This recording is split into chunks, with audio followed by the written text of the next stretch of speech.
Hey, Dad, you want to explain what we're doing? Yep, so this will be the last video on the Nissan 240SX. We're going to get it down on the ground, maybe take it for a spin, and then it'll go home. So quick video. Hope you guys enjoy. Alrighty, you guys, so I'm getting ready to do plugs, a cap, and a rotor. I'm not going to film that. I'm going to say this, that when you do plugs, here's the cap, this is the rotor. When you do plugs themselves, sorry about the cardboard's drying out. Our garage started leaking. We got to put a new tarp on. Tarp's shredded. So yeah, when you do plugs, every car, lawnmower, four-wheeler, so on and so forth, any internal combustion engine has a plug gap of some kind. If it takes a spark plug, it has a plug gap. This is set by the manufacturer to ensure, you know, basically you make sure your car runs how it should be running. I'm going to look up the specs for a 92 240SX, and I'm going to gap those plugs to that. Never, ever take the plugs out of the box like so. Never take these plugs out. So I can get them with one hand. I'll try to with one hand. Yeah, look at that nice little shiny thing. Never take the plugs just out of the box. Pull this cardboard off. It's just stuff really hard to do with one hand. Never pull the spark plug out of the box and just throw it in the engine. Make sure your gap's right. And a lot of times, and in a lot of cases, they are set right. But in many cases, you know, they're not set right. They're set too big, set too small, and you have to, you have to reset them, which is fine. It takes like 5 seconds to do. Usually, like when I'm doing them, I'll have plug. My phone's sitting here, and then I'll have my spark plug gap tool, and then I'll sit here and I'll gap them while I'm watching, like listening to something on my phone or something, and then I just put them in the engine. Now, that's what I recommend doing. You could pull these out individually and just do them individually, but I usually gap them all. You know, if it's a V8, I gap side by side.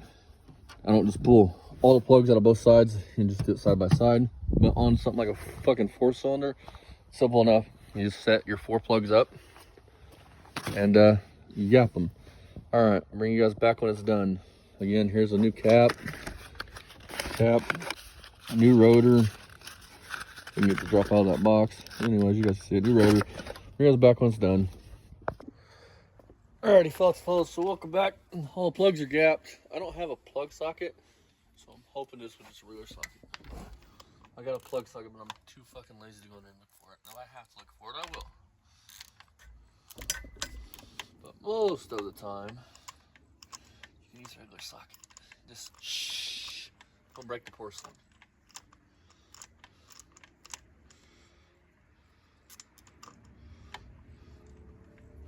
I'm gonna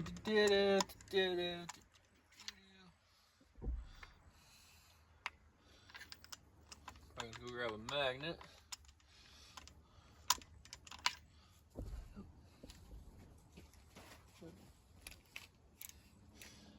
Neighbor's dogs run loose. I don't think they're home. But you're gonna see a brown dog running around. My neighbors.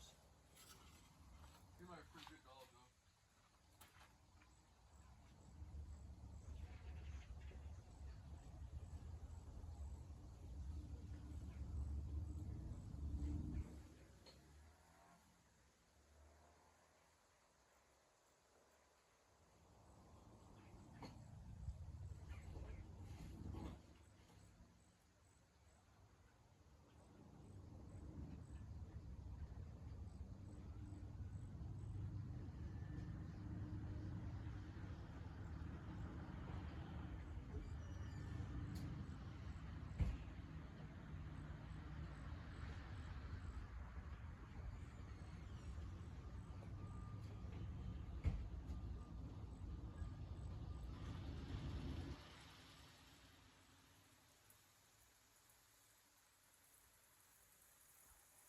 And again, I cannot stress this enough, you guys.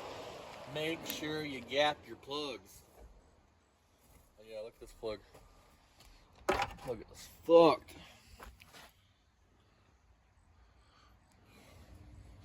New plug. Now, what I like to do, even if you order them for your car, parts stores, parts companies can fuck up. You want to make sure, you want to size them up, make sure they're right. And really, I really wouldn't worry about this end too much. I'd worry about this end. This thing goes into your engine. So this is longer than the plug that came out of it. This could hit a piston, and bad things are happening.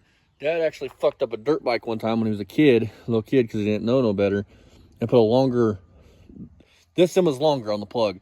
Actually screwed that in, and as the piston came up, it smacked that spark plug and destroyed it.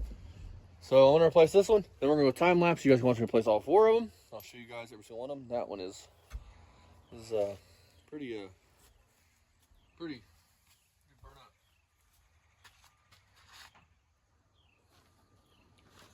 So basically what I'm going to do is I'm going to find my magnet wherever the fuck I set it down at. Right here. You're going to use a magnet because like on heads like these, the plugs actually go way down in there. So I use a magnet. But if your magnet sits around in a dirty shop, make sure you clean it off, because something gets down in that engine, like a metal shaving or something, it could be pretty bad. So what I do is that number, drop down in there. Now, time lapse. All right, you guys, I want to show you guys this. Check out this. Somehow that has a little bit of dirt on the hole. That one is actually fouled. Yeah, that one's got a lot of gas on it. I don't know how the camera's picking it up. Just kind of trying to get the camera to focus on it. It's really wet. Smells like gas. There you grab a new plug. And listen, this is probably not the right thing to be using when you're pulling a plug out of a head.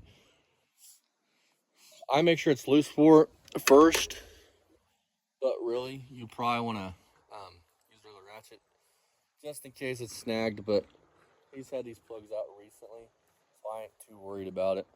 So we're gonna throw these back in and get you guys back on time lapse.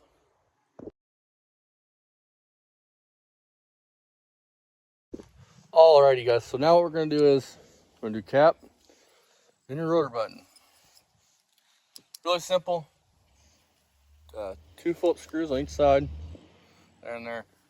If you were doing a V8 or something with a lot of plug wires, take them off.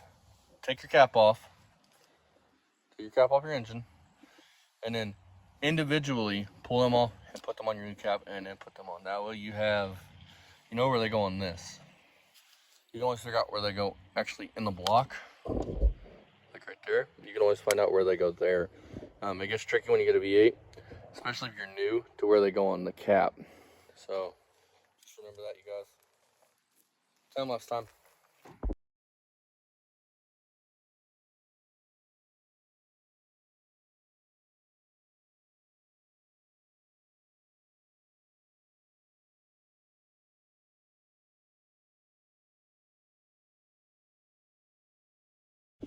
Okay, you guys, so I don't know how well you guys can see this, but this is the cap that was on this engine.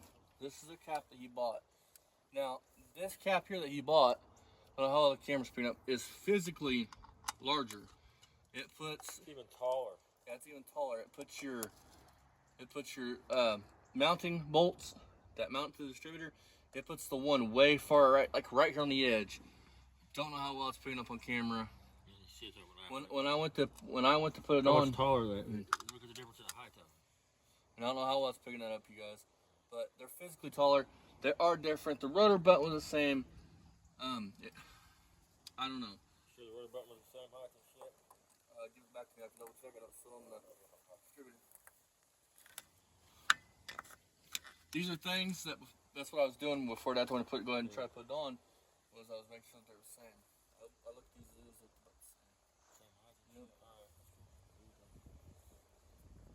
But I don't see, again, the wind's picking up. We have mics that I'll have to go pick up here in a little bit.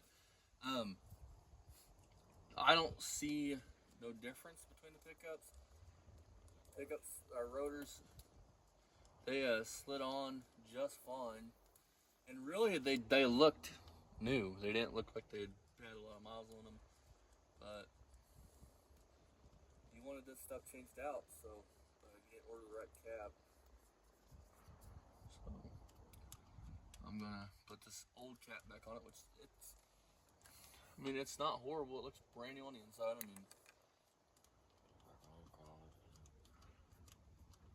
What do you got to go to the parts store and grab, Dad, now for this? Bolt that cooler on. You got both the intercooler on, and I think that's it. So tomorrow, the next day, this can go home, and then our main focus can be on the Model T, and we can get it together the rest of the way and get it out of here. It's ready to run. I just time to run it. Try to get this home first, and then Model T go home next week. Then I can start on that Mustang. Oh yeah. In the meantime, we'll get on Project Gramps. We'll get it painted. By December. We'll get the D100 in next and get it knocked out over the next coming weeks after the Model T goes home. So stay tuned to that one. That guy's been waiting many moons to get that back, sadly. But yeah. Oh, and when you're doing a distributor cap, unless if it's screw on like this, never tighten one side down before the other. You want to make sure that both sides are snug.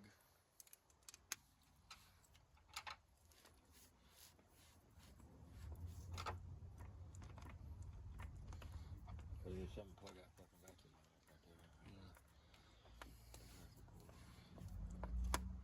Now, I'm not sure what his goal is for this car. I think he might sell this car.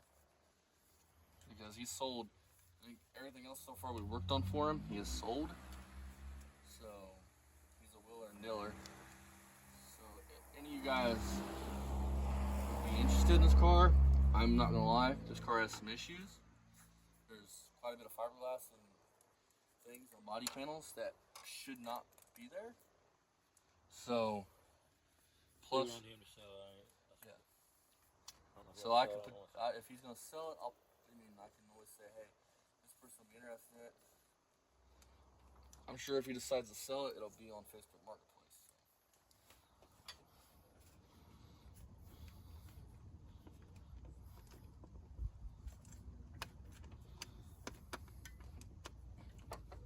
Craftsman ratchets. I love them. They're so fucking junk.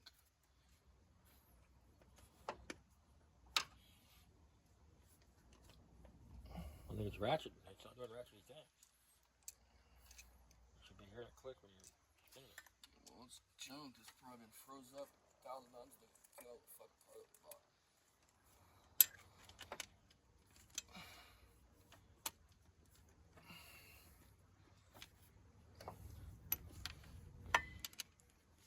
Like a wrench again.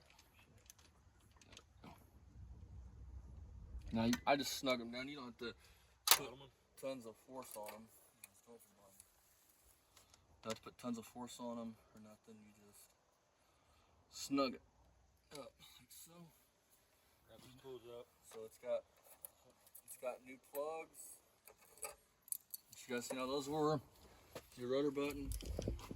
Would add a new distributor cap, but things happened with it. So Hand me that new cap. we will see you guys at a later date.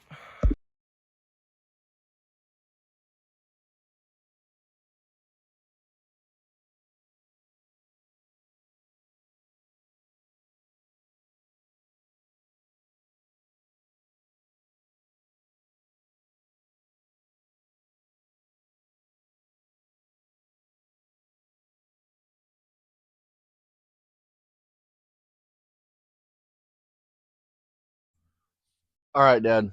So you got anything you want to say on this car? I'm glad it's going home. This will be the last time you guys see this car, hopefully. Want to explain why it's running rough for one last time? It has no OT sensor on it. It has no exhaust, no OT sensor, so it's loading up. So this car here is going bye-bye, and I think we're going to pull a Mustang up front next, get started on it, and then get that Model T out of the garage. That'll be going home probably next week. So that being said, see you guys next time. And hope you guys, I know a lot of you guys didn't like this Nissan, but, you know, hey, it's video. So see you guys next time. Bye-bye. And as always, like, subscribe.